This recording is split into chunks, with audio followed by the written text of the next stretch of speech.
రఫీ గారు, ఇక్కడ నాకు వెంటనే ఇంట్రెస్టింగ్ అనిపించింది ఏంటంటే, ఆయన ముందు ఈ క్రౌడ్ ఫండింగ్లో ఎవరెవరైతే ముందుకు వచ్చారో వాళ్ళందరికీ కూడా నారా లోకేష్ స్వయంగా వారిని అభినందిస్తూ, అలాగే దాన్ని స్వాగతిస్తూ, వాళ్ళని అప్రిషియేట్ చేస్తూ ఇచ్చినటువంటిది. రెండోది ఏంటంటే, నిజంగానే కోటేశ్వర గారు చెప్పినట్లు ప్రభుత్వాలు బాధ్యత తీసుకోవాలి, సెపరేట్ ఫండ్ అనేది దానికి కేటాయించాలి. అప్పుడు ఇటువంటి వెలుగులోకి రావడానికి ఇంకా ఎక్కువ అవకాశం ఉంటుంది.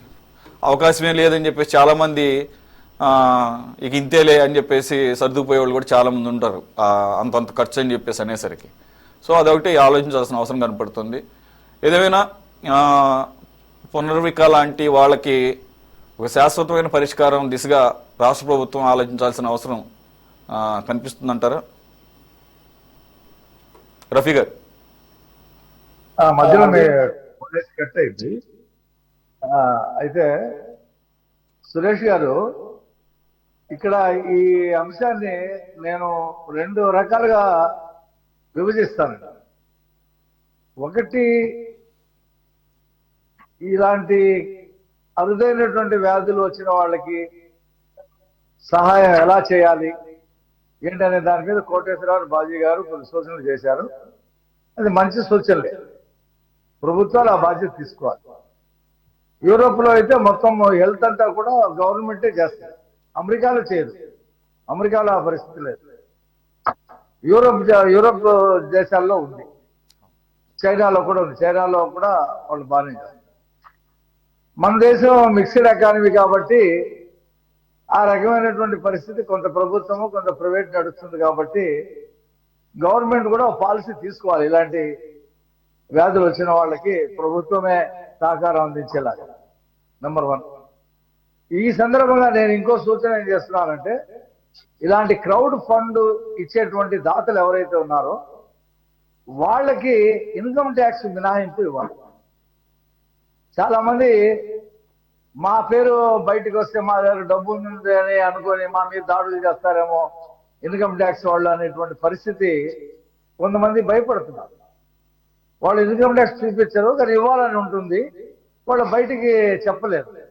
ఇలాంటి వ్యాధులకి, ఇలాంటి ఆపద బంధువులుగా మారే వాళ్ళకి ప్రభుత్వము ఒక వెసులుబాటు కల్పించాలి. వాళ్ళ ఇన్కమ్ లో నుంచి తీసిస్తే అది ఇన్కమ్ ట్యాక్స్ పరిధిలోకి వచ్చేలాగా వాళ్ళు మళ్ళీ కట్టవలసిన అవసరం లేకుండా మినహాయింపు ఇవ్వాలి. అలాంటి సంస్కరణలు కూడా చేయవలసినటువంటి అవసరం ఉన్నది. సరే, అది ప్రభుత్వ పరంగా చేసే విషయం. ఇక్కడ నారా లోకేష్ గారి గురించి చెప్పుకోవాలి. నేను మధ్యాహ్నం నమాజ్కి వెళ్ళానండి మా మసీదుకి.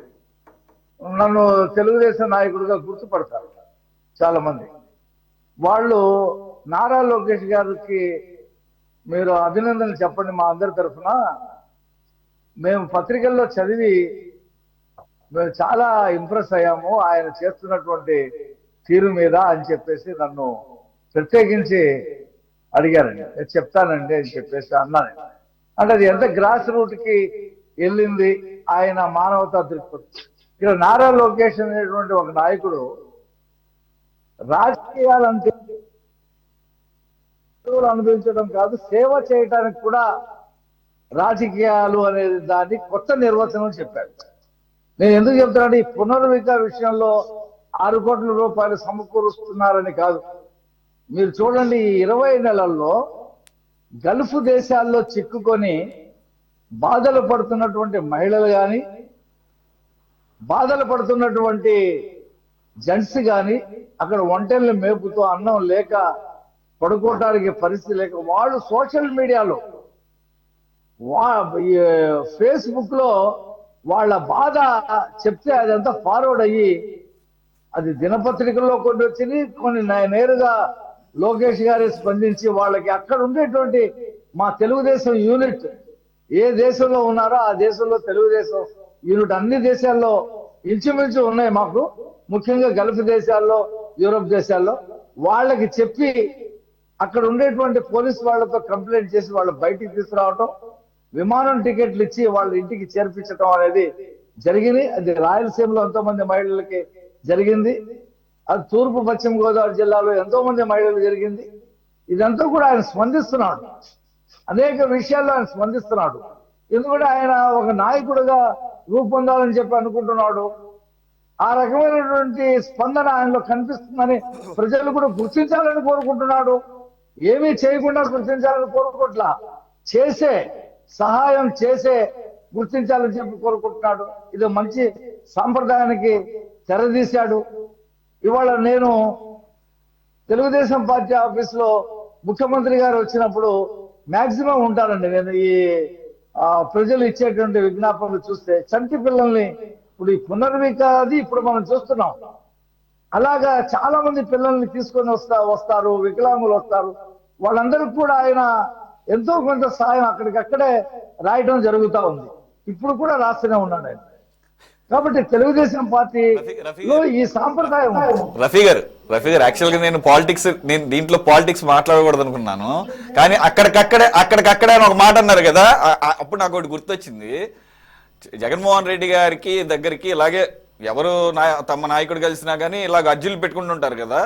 అయితే క్యాన్సర్తో బాధపడుతున్నటువంటి వైసీపీకి సంబంధించినటువంటి ఒక కార్యకర్త పాపను తీసుకొచ్చి చూపిస్తే ఆయన అన్నారంట, అమ్మ మనం మళ్ళా అధికారంలోకి రాబోతున్నాం 5 సంవత్సరాల్లో, వచ్చిన తర్వాత నేను చేయాల్సింది చేసేస్తాను. క్యాన్సర్తో బాధపడుతున్నటువంటి వ్యక్తికి ఏమైనా చేస్తే ఇమీడియట్ గా ఏమంటే అన్నారంటే కాదు, విజువల్స్ లో వచ్చింది.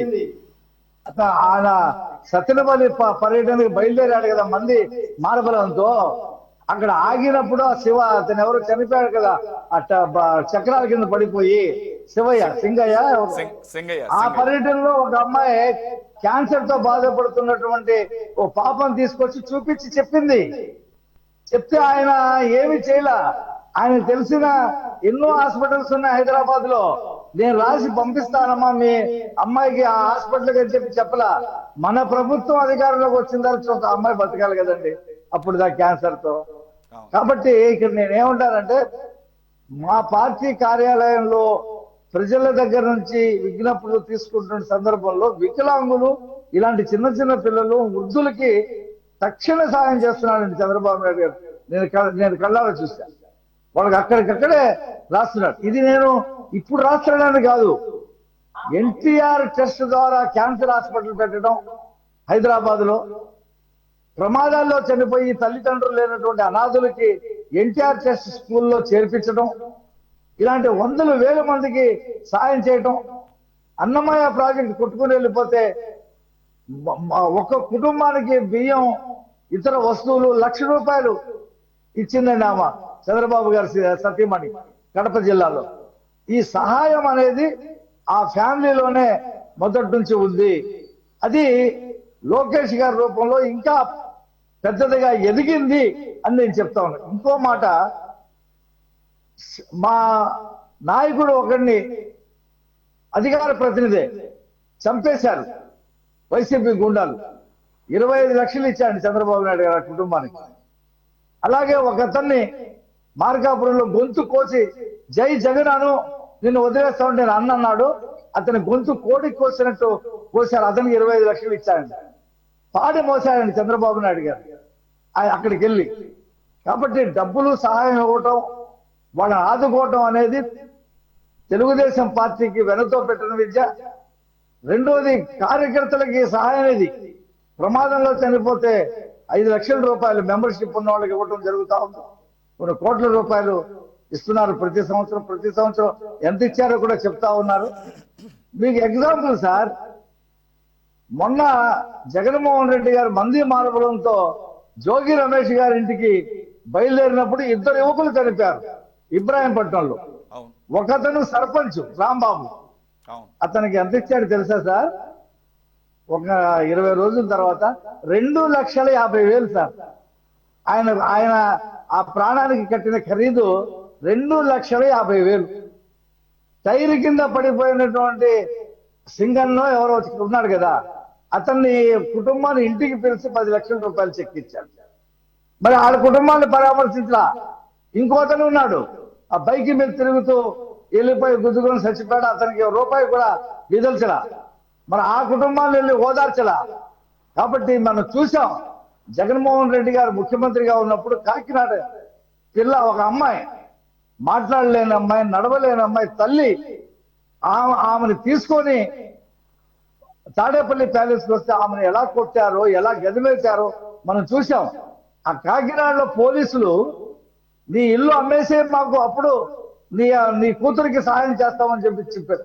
ఆ విషయాన్ని చంద్రబాబు నాయుడు గారు ముఖ్యమంత్రితో పిలిపించి మాట్లాడే అమ్మాయికి ఆర్థిక సహాయం చేయటం, ఆమె ఏదైతే బాధపడతా ఉందో జబ్బుతో ఆమెని ఎన్టీఆర్ ట్రస్ట్ నుంచి వాళ్ళని పంపించడం జరిగింది, పిలిచి సాయం చేయటం.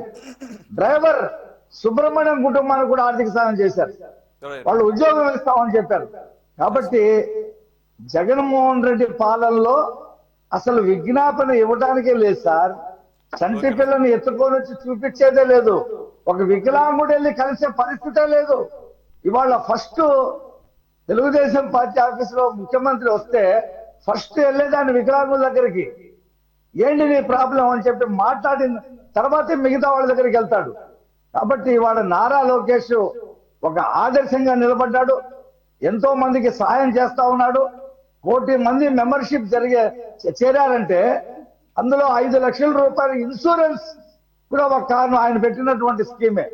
కాబట్టి ఈ సందర్భంగా నారా లోకేష్ ని మా పార్టీ వాళ్ళు కాదు, ఇతర పార్టీ వాళ్ళు కూడా ఇవాళ ఆయన్ని పొగుడుతా ఉన్నారు, సమాజం పొగుడుతా ఉంది, బయట ఎక్కడ చూసినా పొగుడుతా ఉంది.